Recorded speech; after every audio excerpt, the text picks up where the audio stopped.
Republican presidential candidate Donald Trump has spoken at his first rally since that latest assassination attempt on his life. Mr. Trump appeared to be in good spirits as he made a nod to the dangers presidents face in the United States. Well, it's been a great experience. It's a dangerous business, however, being president. It's a little bit dangerous. It's, they think race car driving is dangerous. No. They think bull riding, that's pretty scary, right? No. This is a dangerous business, and we have to keep it safe. Donald Trump had a lot of support at that rally, and for his policies, the former president laughed that they might have caused the attempts on his life. We're going to charge him, I'm telling you right now, I'm putting a 200% tariff on, which means they're unsellable. Unsellable in the United States. And then you wonder why it gets shot at, right? You know, only consequential presidents get shot at. Donald Trump made it known he had received several calls from both President Biden and the Democratic candidate Kamala Harris. I got a very nice call from Kamala. No, it was very nice. It was very nice. It was very, very nice, and we appreciate that. Let's get some analysis now. I'm joined by CEO of the Perth USAsia Centre, Gordon Flake, who I'm delighted to say is here in the studio. Welcome to Canberra. Nice to have you here. And the drama continues in the US. Have you seen a presidential race, anything like this? No, not the same. Obviously, there's never been a presidential candidate for the last 12 years like Donald Trump, as he continues to kind of shake up the traditional way of doing business in the United States. Your phrasing, latest assassination attempt, is quite discomforting.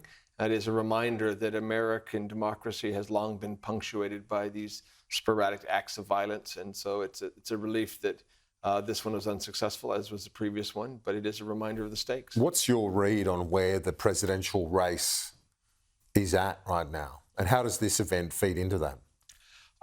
Much less than I had thought. The previous assassination attempt on the president, I thought, might fundamentally reshape the race. But it seems that Americans have long baked in exactly how they feel about Donald Trump. And so there was no post-convention bump for him, and there was no post-assassination attempt bump for him the first time. And that was far more dramatic, and the images were far more dramatic than this time around, too. So I don't anticipate that this is going to change anybody's mind one way or the other, or fundamentally affect the trajectory of the polling in the race. The race is, of course, very tight. The United States remains a deeply divided country. My own assessment is that the dynamic has shifted fundamentally after the decision by current President Joe Biden to step down as candidate and Kamala Harris's introduction in the race. And so at this point, while it's close, my own view is that she has the upper hand. She's got the upper hand. Why is that? And when I ask you that, I want you to talk to me about the swing states like Arizona, which you know well, but also states like Georgia and North Carolina that before Biden's departure weren't even in the discussion. Look, nobody thinks that Donald Trump has a chance of winning the popular vote. He never has, not even in 2016. So the majority of Americans do not support Donald Trump and never have. In those swing states, the key seven that you mentioned, he was able to win in 2016, lost them in 2020. The question is where they turn in 2022, or 2024 rather. My view is there's three factors and really important ones. Women, women, women. The overturning of Roe versus Wade has fundamentally changed the dynamic of this debate. And the fact that the presidential candidate on the Democratic side, Kamala Harris, is a woman, highlights that issue. The second one is ground game. The Kamala Harris campaign has 500 district offices. Unlike Australia, the U.S. doesn't have mandatory voting. So it's all about registering people to vote, organizing plans for them to get out and vote, and the Republicans aren't doing that. It's not a traditional campaign.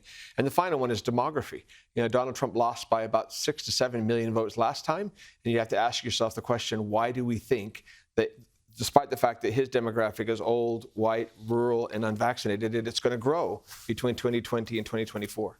One of the things that is pointed out by those that believe Trump will win is that the polling always underestimates his performance in elections. What do you say to that? Historically, it did in 2016 and 2020, because pollsters hadn't quite figured out how to identify people who said they were not voting for Trump but did.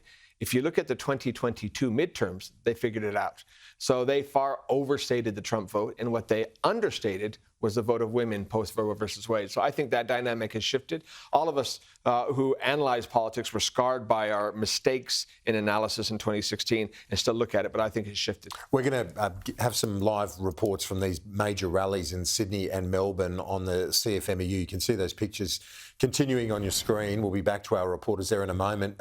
I just finally, before you go, and before I turn back to that story, tell me, if Kamala Harris doesn't win, or if Donald Trump doesn't win Pennsylvania, are there pathways for them to still win the White House? Or is that the key state? Now, at this point, Pennsylvania is the swing state among swing states, which is why, obviously, there's been so much focus, why the first debate was held there, and why both campaigns are focusing on that state. That's the key. All right. Gordon Flake from the Perth USAsia Centre.